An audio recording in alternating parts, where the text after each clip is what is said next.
Possible, but I'm basically forming all. All right, a couple of things. Don't forget that the review session is 9 a.m. on Wednesday in lane 124. Also, I got a thing from Blackboard that said that you have till tomorrow morning at 7 a.m. to fill out the survey, the course survey, and that only like 15% or something had filled out the course survey. It says that you'll get it, if you fill it out, you get this thing that says that you filled it out, and now magically this is the first time they've done this, and then you can forward it to me, and then I could know, and so that I could give extra credit if you were to fill out the survey. And so I said, well, what the hell? Why don't we just give extra credit? So I'm going to give you 2 points of extra credit if you forward me the email that you get when you fill out the survey. And I don't know how it works if you guys got your email and you delivered it, deleted it, or whatever. You just got goofed, maybe. But anyway, go ahead and fill out the survey and send me an email, and I'll give 2 extra credit points.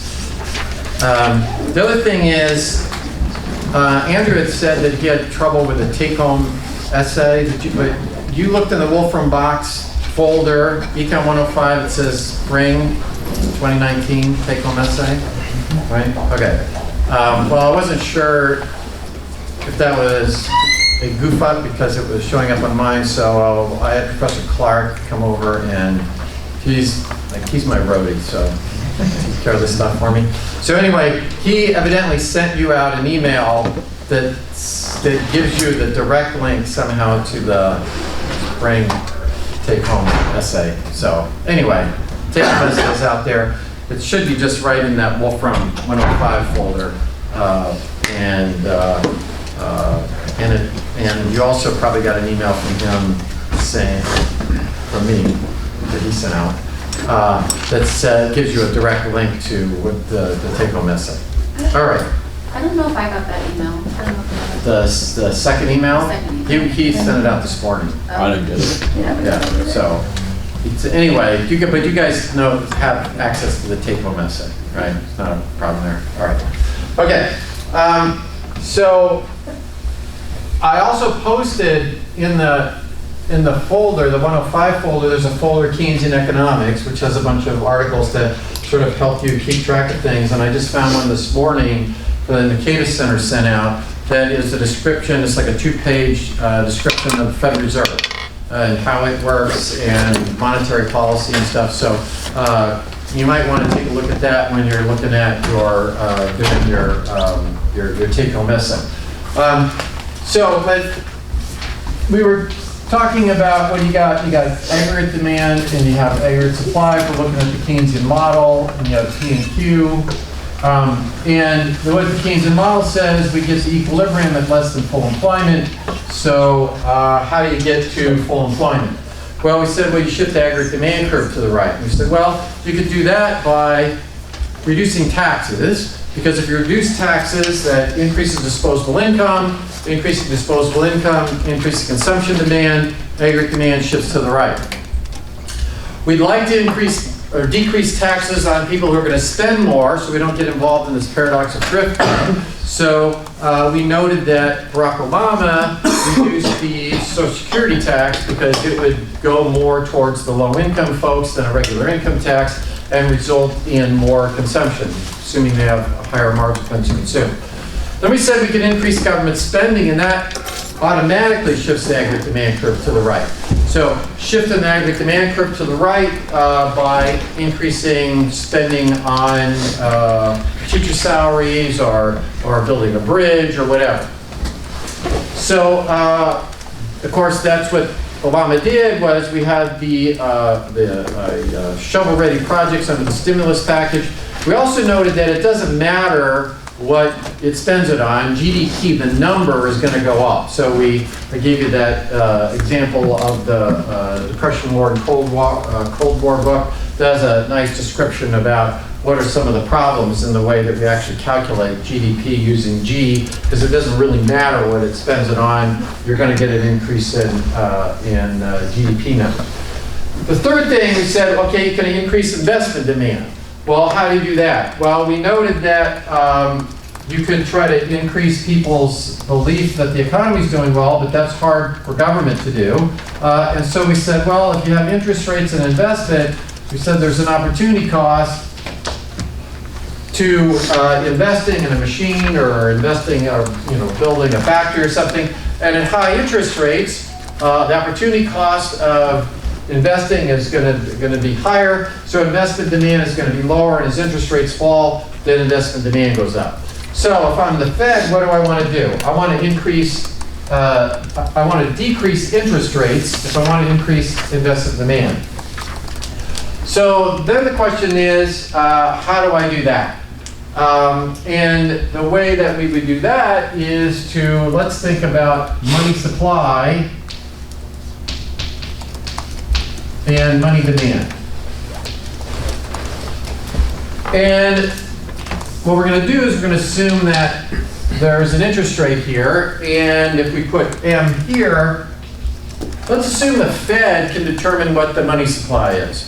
So it fixes whatever that money supply is. So if it could do that, then what would happen is we'd have a money supply curve that looked like that. Be straight up and down. The Fed could determine what money is going to be. If the Fed could do that, then let's think about what the demand for money is. Now, the demand for money is not how much money you'd like to have, because that would be an infinite amount, right? Or a large amount. What do you care what the interest rate is? I'd like to have lots of money. But money demand is how much of your wealth you want to hold in money.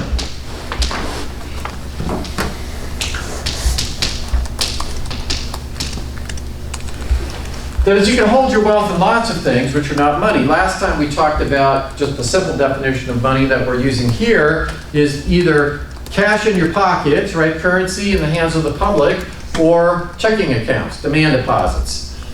That's what money is. So if I held my wealth in a fancy house, or I held my wealth in stock, or I held my wealth in bonds, or I held my wealth in baseball card collection, wherever I held my wealth in, okay, that would be not money, but some of my wealth I'm going to want to hold in money.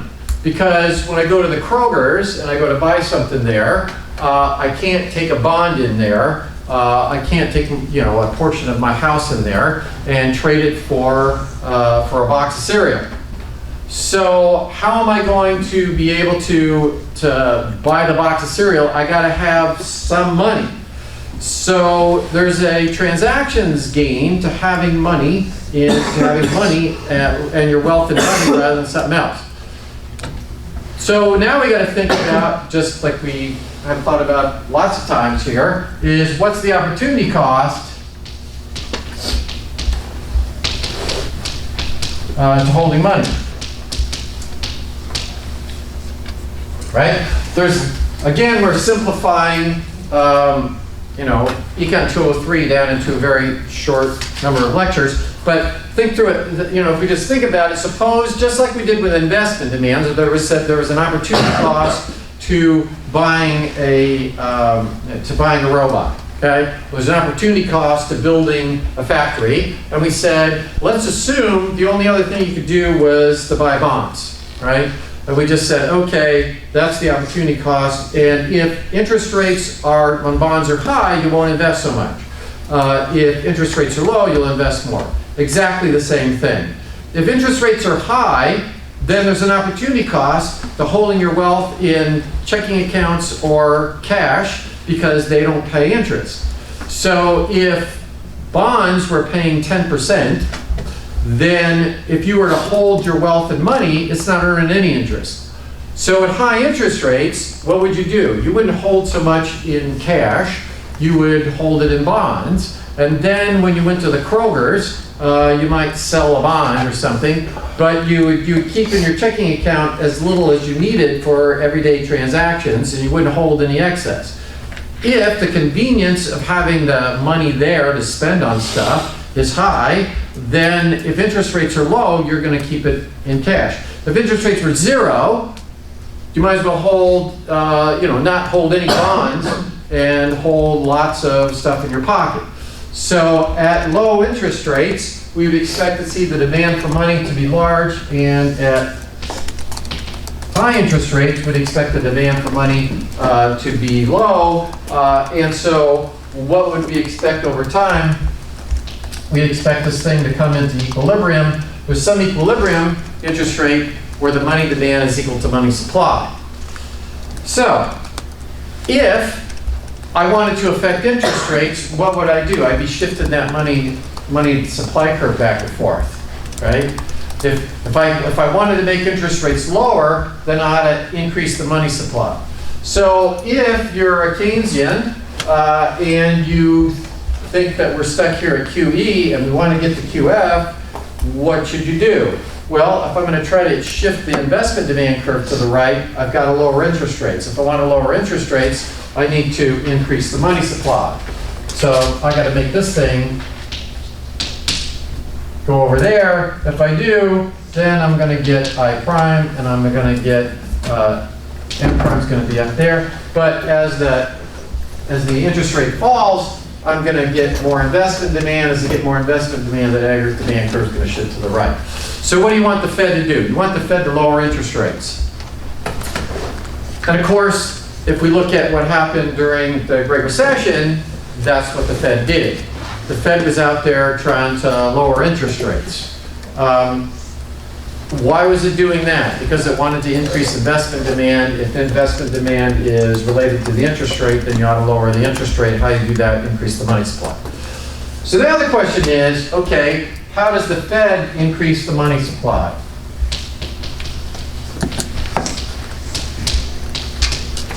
Well, there are three policy tools that the Federal Reserve has to increase the money supply, two of which they don't use very much, one of which they use all the time. The two that they don't use very much, the first policy tool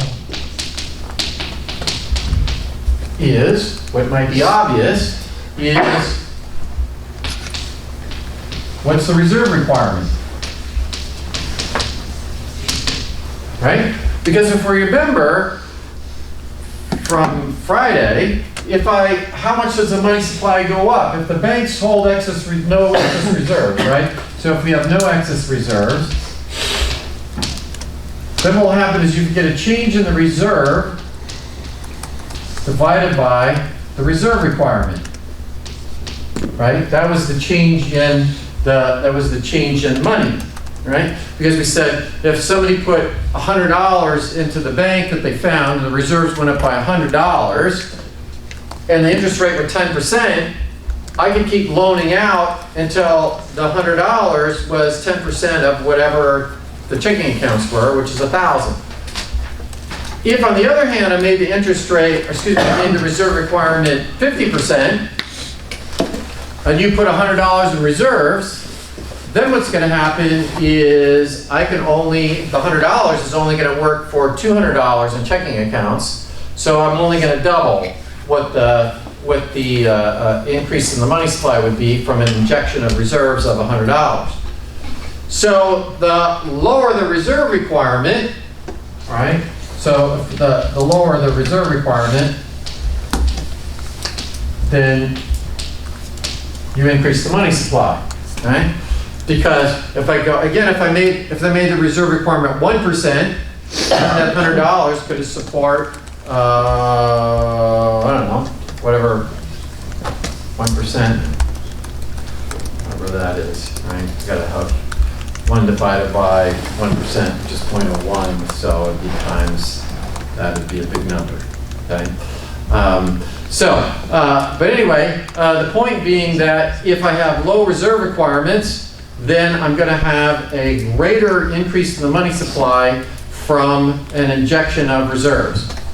So the Fed could do that. It could, let's say it wanted to increase the money supply, it could lower the reserve requirement. It could lower it, right now we said it's about 10%, it could lower it to 5%. Doesn't very often do that because it doesn't change the reserve requirement very frequently because there are transactions costs of making that happen. It's difficult, you know, the banks have to go out and change all sorts of stuff in order to, you know, their loan portfolio, et cetera, to deal with this. So it's possible that the Fed could do that, but it doesn't do it very frequently. The second policy tool is what's called the discount rate.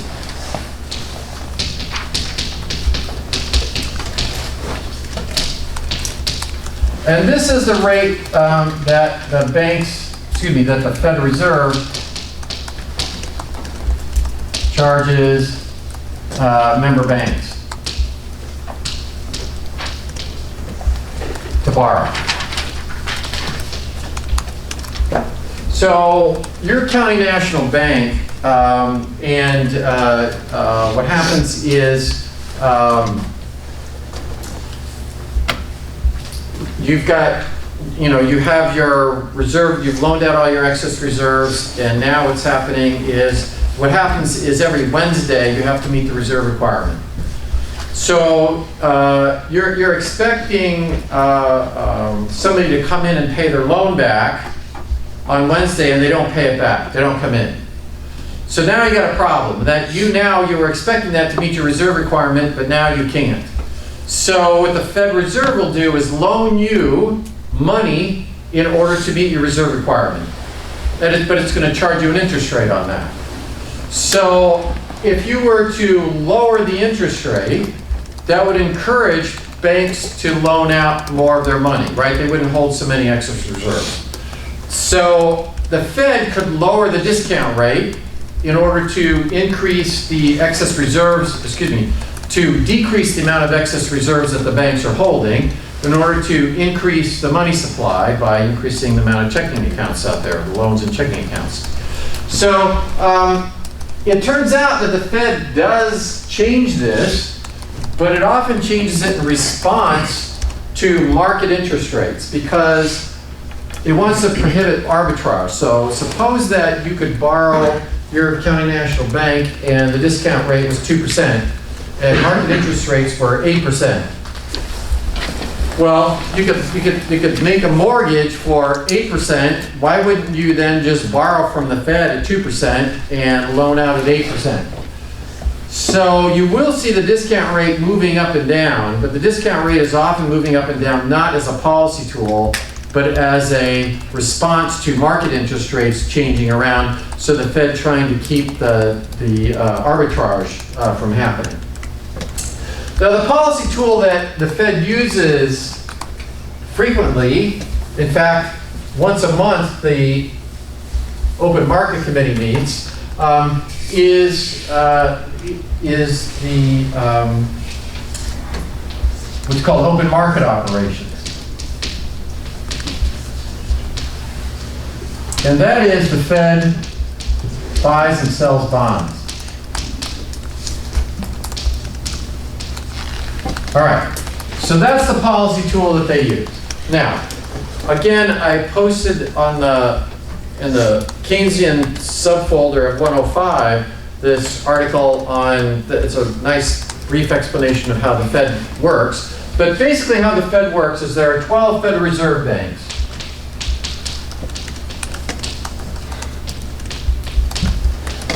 There are 12 regional Federal Reserve banks. In the old days, when you looked at your Federal Reserve note, it would tell you what Federal Reserve Bank it came from. They don't do that anymore. But nonetheless, there are 12 Federal Reserve banks, and each of them has a governor. Right? There's somebody in charge of that. Then there's the Board of Governors, and there's 7 of those. So the Open Market Committee is made up of 7 members of the Board of Governors, and then 5 of the governors of the Federal Reserve, the different Federal Reserve banks. The New York Fed is always on there. So there are 5 so the Open Market Committee is made up of the 7 Board of Governors and 5 of the Federal Reserve Bank governors. And it's always, the New York Fed is always on there. So the other 4 rotate. So it could be Federal Reserve Bank of Chicago, or it could be Federal Reserve Bank of Dallas, or whatever, Kansas City Fed. So that rotates. So what happens is every month the Federal Reserve Open Market Committee meets, and it decides, here's what we're going to do to try to affect interest rates. We're going to try to make interest rates lower or higher or whatever. And you will see, if you look at the news at all, or if you look at the Squawk Box or any of the other things, economists try to guess what the Federal Reserve is going to do. Is it going to lower interest rates? Is it going to change it by, right, you know, the latest thing is it going to change it by 1/4 of a point? And is it going to do it 4 times over the next course of the year? Is it going to do it twice, or is it not going to do it all this year? And all the investment communities out there looking at what they think the Federal Reserve is going to do. So the Open Market Committee meets, and it decides we're going to buy or sell bonds. And how does it make that decision? Well, suppose that the Fed buys a bond.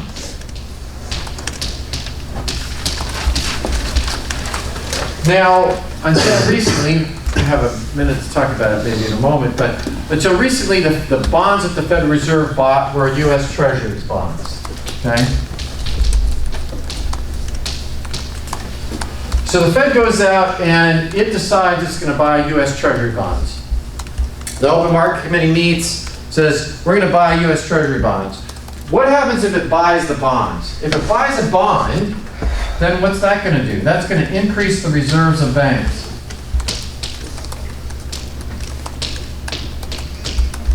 Because if County National Bank's got a $10,000 or $1,000 U.S. Treasury bond, right? That's not reserves, right? That's not reserves. So if it sells that bond to the Federal Reserve then it credits the County National Bank with $1,000 in its account with the Fed. So County National Bank gives up their $1,000 bond. The Fed then increases the reserves of County National Bank by $1,000. Now, once I've increased the reserves of banks, then this whole linkage starts happening, right? If I increase the reserves of the banks, then what's going to happen is that loans go up, checking accounts go up, money supply goes up, interest rates go down, investment demand goes up, aggregate demand goes up. So that is the linkage by which this is going to happen, okay?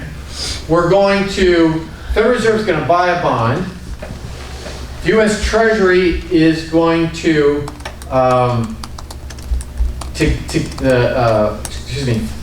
they're buying a U.S. Treasury bond. When they buy the U.S. Treasury bond, it's going to increase the reserves of the bank. Once the reserves of the banks have gone up, then we have this whole sequence we've been talking about, right? Loans go up, money supply goes up because checking accounts are increasing. Money supply increasing is going to drive down interest rates. Investment demand is going to go up. Aggregate demand is going to be equal to aggregate supply at full employment. So notice that it doesn't really matter if the Fed buys the bond from you or it buys it from the bank, because if it buys it from you, now you've got this $1,000 to put in your checking account. It wasn't a bond before, now it's in your checking account, but that's increased. Now it's just like when we found the $200 or whatever it was laying on the ground, right? Now you put it in your checking account. Once you've done that, then its reserves have gone up. And so once the reserves have gone up, then you get this whole linkage. So this is called monetary policy. That is, monetary policy says if I want to increase the reserve, if I want to increase aggregate demand, the way you're going to do that is you're going to lower interest rates in order to increase investment demand, but the linkage is through the money supply. Now, there's a number of things to think about through this. One is, how do we know how long it takes for this to happen, right? The Federal Reserve meets, I think the Federal Reserve meeting, I think it's meeting this week. But anyway, Federal Reserve meets and it decides, okay, we're going to tell the open market, when they say the Federal Reserve meeting, when you hear that in the news, what they're really talking about is the Open Market Committee of the Fed is meeting. And the Open Market Committee is going to decide, oh, we're going to sell bonds because we want to lower interest rates. So, how long does it take from when it sells the bond, right? When it buys the bond, okay? Okay, how long does it take when the Federal Reserve buys the bond, right, for all this thing to happen? Does it take a week? Does it take a month? Does it take a year? Because notice all these linkages it's gotta go this way, right? So the Fed's buying the bond, reserves of banks are going up, then then they're loaning out. How long does it take? Does it take a month? Does it take 2 years? Does it take 3 months in 2020, or 2 months in 2018, or 6 months in 2014? Okay? So there was Milton Friedman, who won the Nobel Prize in economics, he was a founder, so he was at the University of Chicago, was called the Monetarist school, and he argued that basically that these lags, there were lags that are uncertain and variable. So that what's going to happen is, notice that we said last week was when the Fed, last week was when the Bureau of Economic Analysis put out what first quarter GDP was, right? So it's almost May, right? We're a month later, and we don't know that that's the right number, right? Because it's going to get revised, etc. So the deal is that the Fed's here's the monetarist argument, is that this is going to cause business cycles. That Friedman argues that this is because these lags are long and variable, they can't really get it right. Because what will happen is if we have an aggregate demand curve that looks like this, and an aggregate supply curve that looks like that, and we're here, and we're trying to get to, this was equilibrium quantity, and we're trying to get to full employment, that what's going to happen is the Fed is going to think that we're here, but what's really going on is the economy actually smooths out. Remember, Keynes' idea was that the economy would get stuck and was subject to business cycles, etc. But what Friedman argues is that the business cycles are being caused by the Fed. That what happens is the Fed is out there and we are really here, and the Fed thinks we're there. So what happens is the Fed goes out and it buys bonds, ends up lowering interest rates, increasing investment demand. And so then what happens is aggregate demand gets up there. Well, now we're at full employment, and what's going on is the money supply is going up, so Q can't be going up, right? So if we have the money supply is going up and Q is not, what's going to happen? You're going to get price inflation, right? We said that why did we create the consumer price index? It was to say, okay, well, if the amount of the goods produced this year was the same as last year, but prices double, right? It would look like we'd have twice as much stuff. Okay? So what's going on? What is price inflation? Price inflation is just when Friedman said inflation is everywhere a monetary phenomenon. That is, price inflation is happening when the supply of money is going up faster than Q is going up. So if Q is going up by 1% and prices are going, the money's going up by 4%, it's going to take more money to buy the same Q.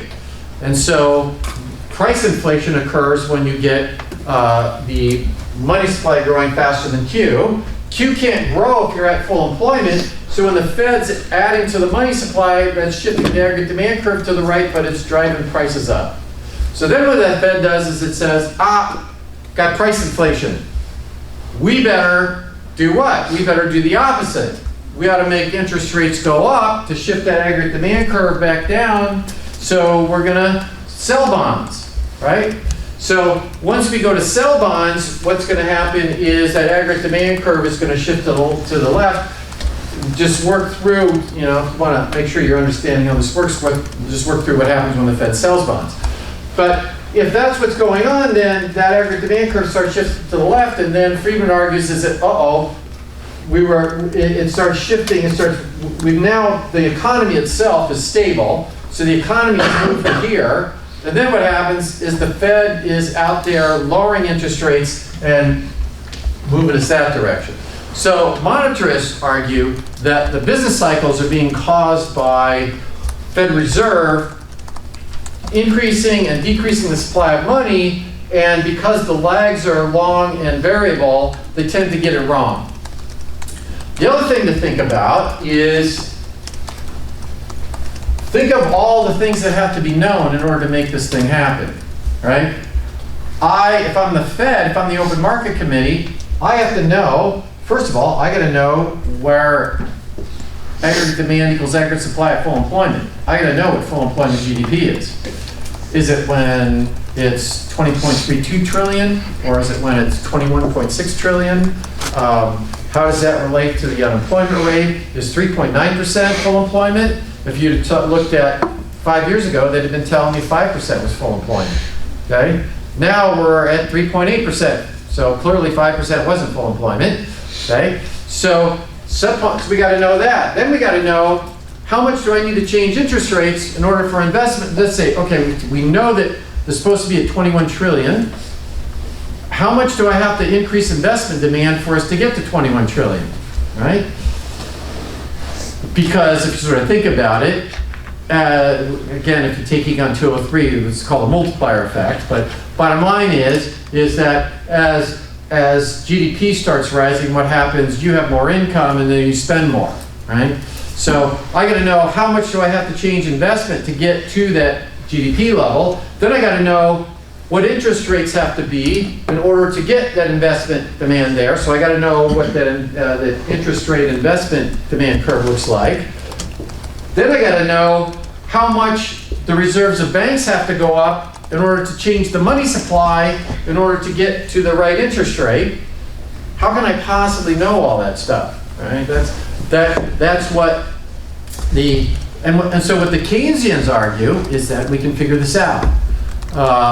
What do? We hire all sorts of economists to go out and build models of the economy that actually do that. And when you take Econ 203, what you're going to do is, one of the things you're going to do is you're going to have a simple little model of the economy. It's going to say y equals c plus I plus g, and then it's going to say consumption is equal to some number a plus the marginal expense to consume b times disposable income, which is y minus t, and taxes are going to be some fraction of y, and you're going to go out there and you're going to solve for what equilibrium GDP is, and then you're going to say, is that full employment or not? Well, if it's too low, then how much do you have to change B, the marginal expense to consume, or how much do you have to change T, which is the little tax rate, in order to get there, okay? Well, there are people that are hired, and maybe you guys will do it, get hired by the Federal Reserve to go out and to do all sorts of econometric work to try to figure out, can we know if we change the interest rate by 0.25 basis points, does that come out to give us the right amount of GDP? We could also think about what would Hayek and Bastiat and Mises think about this. We already noted that Hayek and Mises said this whole thing doesn't make sense, right? Friedman's not arguing that the whole thing doesn't make sense. Friedman argues that you're just not going to get it right. You're better off just letting the economy come to equilibrium by itself. The economy will eventually get to equilibrium, and that the Fed is making the cycles, emphasizing the cycles, then we'd be better off if the Fed just didn't do anything. And then he argues that changing government spending isn't going to work either, because how do I fund the increase in government spending? Well, I increase that by either increasing taxes, in which case consumption is going to go down, or I borrow. But if I borrow, I'm going to drive up interest rates. If I drive up interest rates, investment is going to go down. So Friedman argues that there's what he called a crowding out effect. He said that if you use fiscal policy, that is government spending on and tax cuts, you're going to crowd out private investment, so that's not going to work. If you use monetary policy, you're likely to get the interest rate wrong, and you're going to emphasize business cycles. So the government should just let the market move to equilibrium. So he was anti-Keynesian within the Keynesian framework.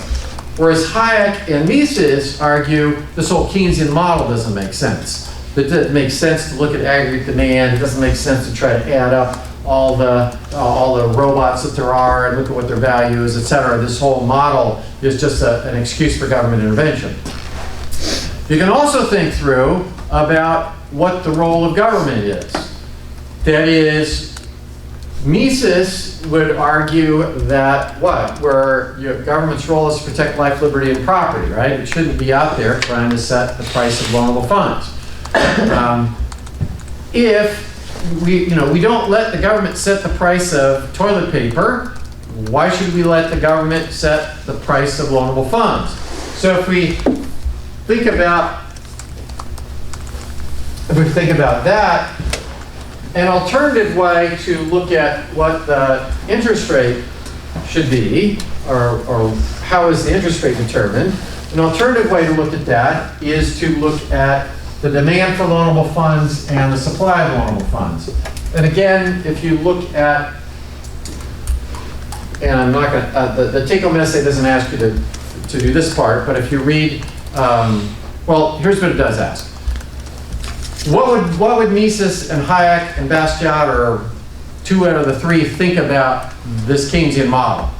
Bastiat would say, what's the role of government, right? The role of government is to just protect life, liberty, and property, right? We have a natural right to self-defense. Government's the collective organization of that, and that's what government ought to be doing. Government should think of all the legalized plunder that you could get in. Suppose that you would benefit from a reduction in interest rates, okay?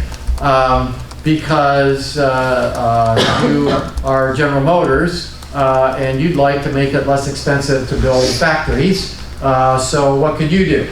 You go knocking on the Fed and say, oh, hey, how about we lower interest rates? Or what if, in fact, this is one of the things that there's an argument for whether central banks should be independent of the government, right? Because that's what Mises or Bastiat in particular would argue, that you wouldn't want the Fed to be engaging in legalized plunder. So there's a whole discussion about the independence of the central bank. Starting maybe 50 years ago, there was this